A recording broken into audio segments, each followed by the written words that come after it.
총선 백서 빨리 공개하라. 조정은 의원이 8일에 총선 백서를 공개할 수 있다. 그리고 이거 공개해야 된다. 이렇게 얘기했습니다. 저도 이제 총선 백서 팀이 저를 불러가지고 제가 아주 얘기를 확실하게 했습니다. 그래서 며칠 전에 이번에 최고위원회 나온 이상규 의원이 저한테 전화를 해가지고 뭐 여러 가지 얘기하는데 그 총선 백서에 여러분이 와서 얘기를 했는데 제가 얘기한 게 자기로서는 굉장히 임팩트가 있었다. 참 고마운 말씀을 해주시더라고요. 그러면서 이제 걱정을 많이 하더라고요. 그리고 총선 백서가 이게 빨리 공개돼야 된다. 그래서 이상규 의원이 제가 보기에는 총선 백서의 내용이라든지 이 상황을 아주 잘 아는 것 같더라고요. 그래서 이상규 의원의 입을 한동훈 쪽에서 굉장히 두려워하는 것이 아닌가. 사실은 이 총선 백서에 뭐 외부 인사들 다 와갖고 자유롭게 얘기하라. 그래서 이제 30분의 시간을 갖고 이제 얘기했고 제가 이제 제 블로그에다가 그거를 다 올렸습니다, 여러분. 제가 느낀 거는 뭐였냐? 조정은 그 총선백서 위원장이 굉장히 최선을 다하고 중립을 지키려고 노력을 하더라고요. 뭐 조정은이 뭐 자기가 당대표 나가려고 그런 사람은 아니더라고요. 그리고 조정은 위원장도 암을 앓았더라고요. 저도 지금 암 환자입니다만 조정은 위원장도 암을 앓았고 이 암이라는 병을 앓은 사람은 어쨌든 죽음의 이 근처에 또는 죽음이라는 것에 한 발을 들여놨던 사람들입니다. 그래서 이제 조정은 의원이라든가 뭐 또 요즘 박용진 의원이 설암이었다가 이 수술 잘 받고 괜찮다고 하죠. 네, 건강하기 바랍니다. 근데 조정은 의원도 그래서 그런지 굉장히 사람이 깊이가 있고 진지하다고 할까요? 네. 저는 약간의 편견을 가졌었죠. 왜냐하면 민주당의 위성정당으로 왔다가 뭐 국민의힘 오고 막 저는 그런 거에 보면 저 어떻게 진짜로 전향한 건가 뭐 제가 그런 생각도 할 수가 있죠. 그런데 이 총선 백서를 만드는 조정은 위원장의 굉장히 이 사심 없는 모습, 그 다음에 이상규 의원도 이야기를 이제 후보도 최고위원 후보도 이야기하면서 느낀 점을 얘기를 하더라고요. 그리고 저뿐만 아니라 많은 사람들이 저는 그때 가서 얘기했습니다. 자, 비대위원장으로 나서서 다른 사람 근처에도 못 오게 하면서 자기가 인재영입위원장도 겸하고 위성정당인 뭐 국민의 미래도 겸하고 그러다가 그건 안 된다고 하니까 뭐 인요한을 하라니까 그것도 죽어도 안 하고 그런 다음에 당뇨 중에서 뭐 조모라는 사람인데 이 사람은 너무 병이 좀 병환 중이어가지고 그렇게 활동을 할 수 없는 사람인데 그 사람을 지명을 해갖고 안 된다고 하니까 그 다음에 또 어떤 여성 당뇨로 하고 그러니까 인요한 위원장이 뭐라고 했습니까?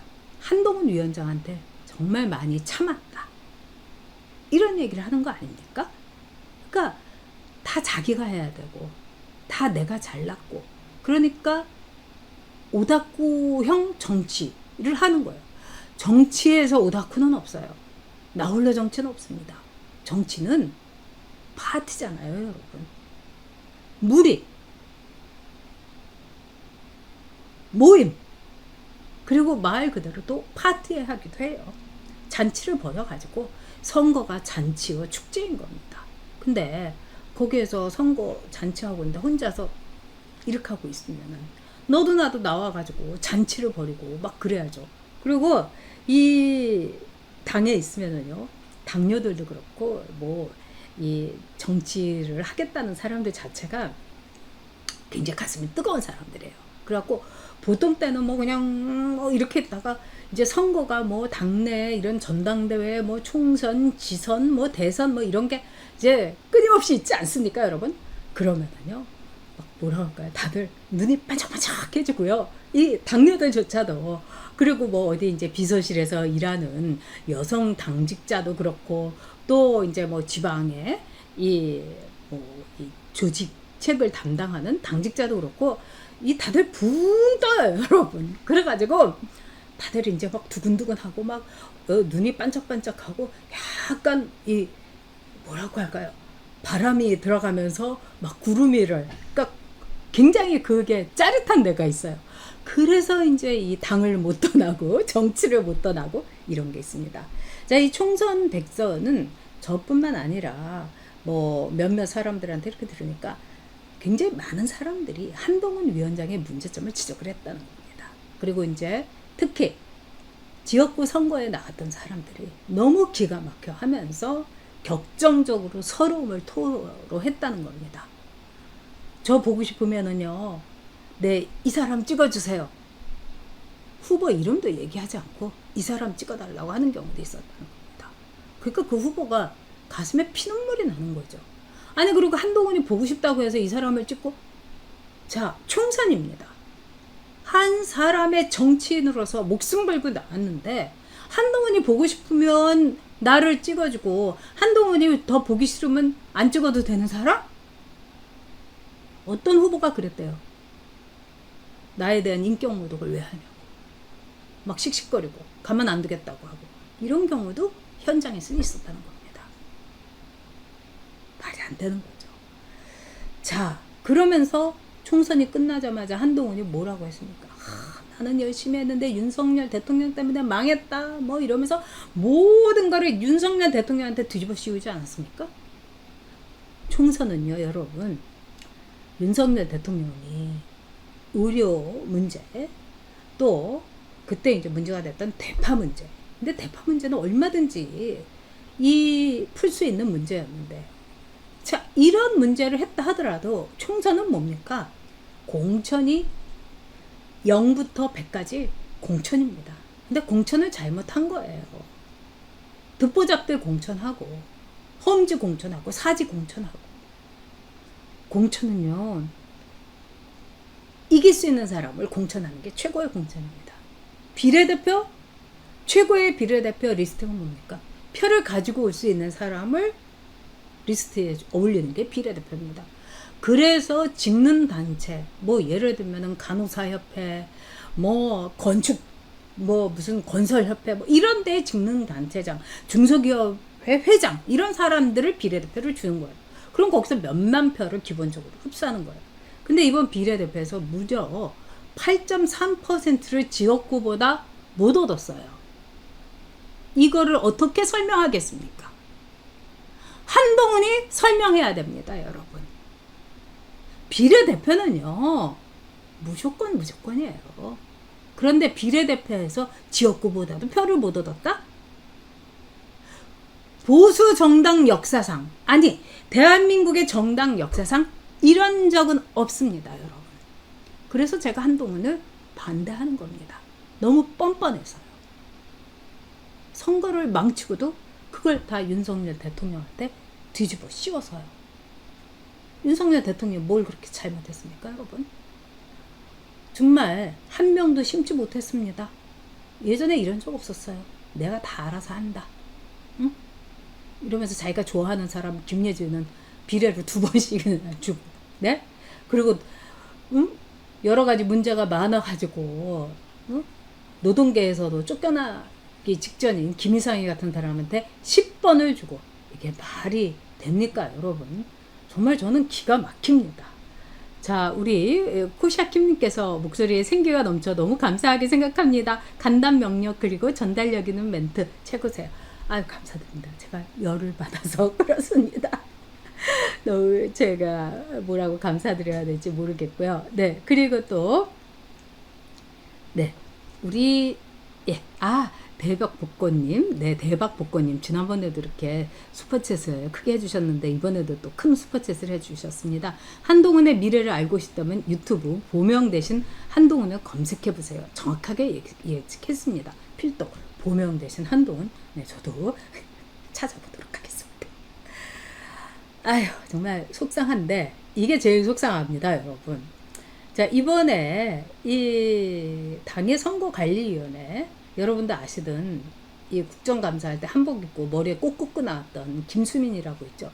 한동훈이 지난번에 김수민이를 홍보본부장으로 했는데, 자, 홍보본부장이 굉장히 중요한데 이 까면 안 되는데 김수민이를 시켰더라고요. 그런데 더 웃기는 거, 김수민이가 이번 전당대회에 슬로건을 뭐라고 했냐? 넥스트 보수의 진보. 여러분, 넥스트 보수의 진보. 저는요, 이걸 보는 순간에 정말 뒷목 잡았습니다. 보수의 진보? 이게 무슨 말입니까? 그러니까 권성동 의원도 자기가 5선 의원인데 지금까지 이렇게 해괴한 전당대회 슬로건은 본 적이 없다고 했습니다. 보수의 진보? 무슨 진보 컴플렉스 있습니까? 그리고 대한민국에 진보가 어디 있어요? 좌파가 있는 거지.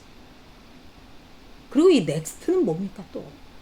이게 뭐 저는 모르는데 그 에스파라고 뭐 걸그룹 이거를 흉내를 낸 거다 이러면서 이게 도대체 뭐 하는 거냐 이러면서 난리가 났습니다. 다른 걸 다 떠나서 보수의 진보 이거는 뭐라고 할 수가 있습니까? 뜨거운 냉면 한 사발 드세요. 뜨거운 아이스 아메리카노 하나 주세요. 얼음이 동동 뜬 토마튼 아주 그냥 뜨거운 스프 하나 주세요. 얼음이 동동 뜬 펄펄 끓는 미역국 주세요. 이거하고 똑같은 거예요. 이게 말이나 됩니까? 여러분 정말 웃기는 겁니다. 와 너무너무 저는 놀랐습니다. 이게 보수의 진보? 이거는 당원 모독입니다. 참 여러분들 총선 백서 이거는 이제 공개하리라고 봅니다. 지난번에 이제 제가 말씀드렸지만 여론조사에서 70억을 드렸는데 홍영님이하고 장동혁이하고 한동훈이만 알았다는 거죠. 그리고 깜깜이 선거를 한 거예요. 당연히 그거는 지역구 후보들에게 전달됐어야 되는 겁니다. 그러니까 지역구 후보들이 난리가 났었던 거예요.